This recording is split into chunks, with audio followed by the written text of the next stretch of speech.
अहिले चाहिँ म सालबारी झिलमा आइरहेको छु गाइस।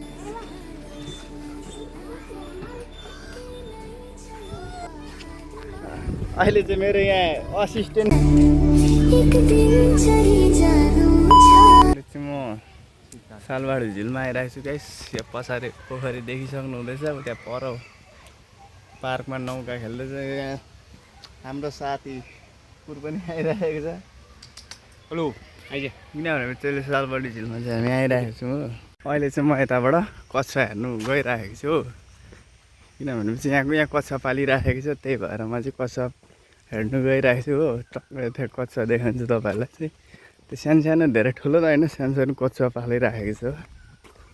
कच्छा पालिराखेको छ अहिले हो। अहिले चाहिँ अलिकति ठुलो भएको रहेछ। पहिला चाहिँ म आउँदा अलिकति सानै थियो कच्छा चाहिँ। अर्को त्यो एउटा डाँडामा बस्ने पनि कच्छा हुँदो रहेछ।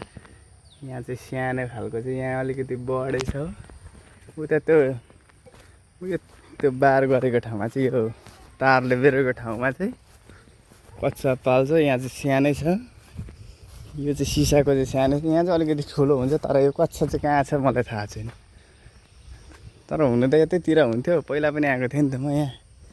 किनभने चाहिँ त पानीमा यहाँ पानी रहेछ, त्यहाँ डुबिराखेको होला नि त्यो चाहिँ। स्विमिङ खेल्न आउँछ ए हो। यहाँ चाहिँ भाइलाई चाहिँ एकदमै हलाइदिँदैछ। यो भाइले चाहिँ अलिकति जोडोले हलाइदेऊ न।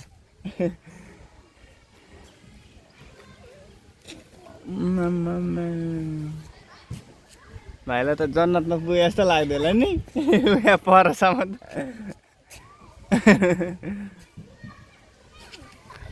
अहिले चाहिँ मेरो यहाँ असिस्टेन्ट हलाउँदैछ। अब चाहिँ म पिङ खेल्दैछु टक्कै हो क्या। अहिले चाहिँ म चाहिँ सालबारी झिलमा आएर मजाले मान्छे पछि के हुन्छ। ए ब्याङ्गो छ त ब्याङ्गो छ त पिङ।